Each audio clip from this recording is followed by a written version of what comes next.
Halo's back!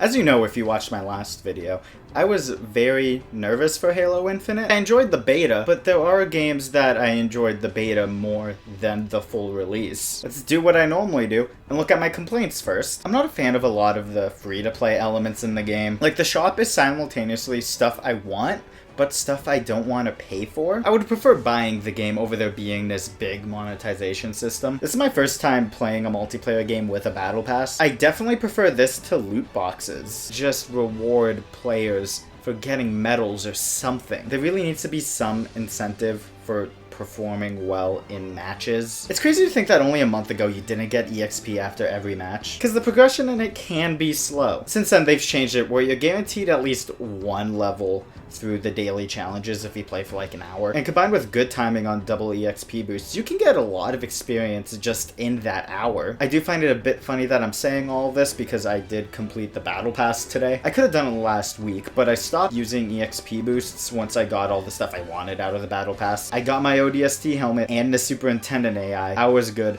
I'm just going to save these for the next one. And that's not happening until May. Since they updated how getting EXP works, and like the time it took me to get like 20 levels, I was able to get 40. It is a good boost, but I'm not sure how fast a battle pass should level up because I don't have a lot of experience with them. Being forced to play oddball, they added a Slayer mode that's no longer an issue. I was really worried when they added this fix where you can just play Slayer, that quick play was just going to take forever to find matches, but I haven't noticed a significant difference, which is good. So it's nice to know that adding that option isn't going to punish people for trying to complete challenges for their battle pass. Man, it was so dumb there wasn't an option to just play Slayer from launch. And it's really funny because now that I'm not forced to play oddball when I just want to play Slayer, I don't really have a problem with it anymore. The only game mode I don't like is Tactical Slayer, but I've never been a fan of SWAT anyways. I was playing it for a challenge and I like quickly snapped on a dude and headshot him, and it just wasn't that satisfying. I just don't like short time to kills. Wish there were a bit more game modes to it too. I'm happy Fiesta is seemingly permanent now. I just want to see a bit of a wider variety. I know I already said it this video, but I'm going to say it again. Please let medals give EXP onto the campaign.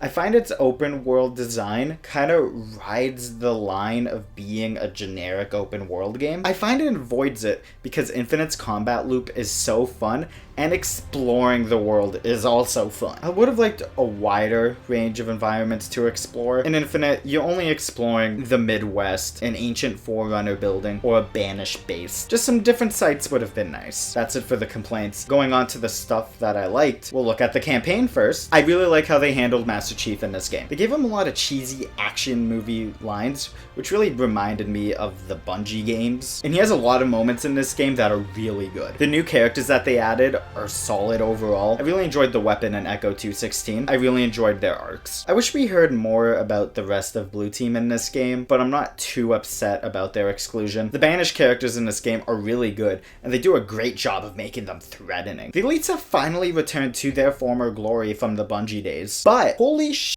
do the grunts steal the show in this game. So wait a minute. I just found out that the Master Chief's name is John.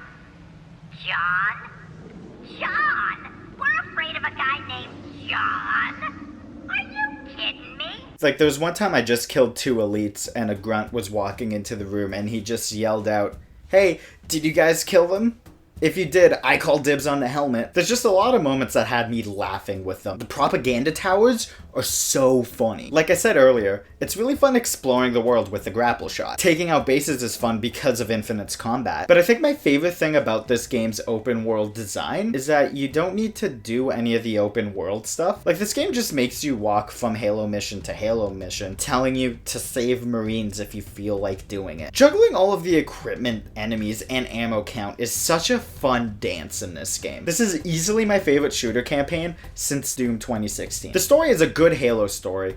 It's filled with a bunch of moments of Master Chief being Master Chief. There was one time where I zipped up to a really high vantage point and got a really good view of the ring, and it started playing the main Halo theme. That hit the nostalgia super hard. On to the part I've been playing for a month, the multiplayer. While some guns definitely do need to be buffed, overall the weapon sandbox is really good, and the equipment is an excellent addition. All of them are great, except the drop wall outside a campaign. I really don't know why it takes double the amount of time to spawn. The grapple shot, thrusters, and repulsor are so fun to use and have a lot of creative things you can do with them. They just allow you to schmoove on guys super hard, which is when Halo's at its best. The threat sensor isn't the most fun to use because it is just a radar, but being able to pin it to enemies, teammates, and vehicles is incredibly smart. Straight up, Halo Infinite is the most fun I've had with a shooter since Halo Reach. Time to kill is exactly where I like it, and it's so satisfying schmooving on guys. Slayer, Fiesta, and Strongholds are my favorite modes so far, and I find the big team battle modes that aren't Capture the Flag are fun in small doses. I've gotten into some really fun total control matches. When I've gotten into a really good rhythm with Halo Infinite,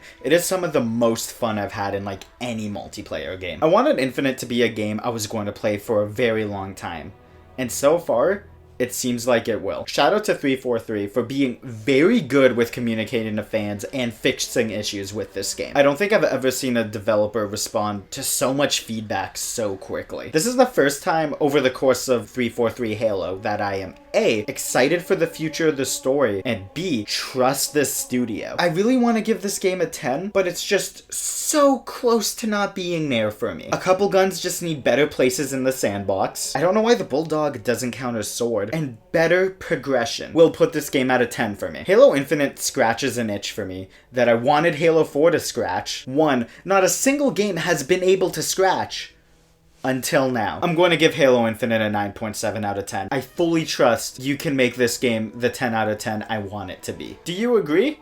Think I'm an idiot? Comment down below. Dislike the video if you didn't notice that these were Japanese copies of Halo CE and Halo 2. And subscribe for more bad content. Follow me on other platforms if you want. Like Twitch if you want to see me stream Infinite. Take care, guys. Does anyone remember which Halo this one is? 6 or 7? I honestly can't keep track of it all. Anyway, here's some Gregorian chanting.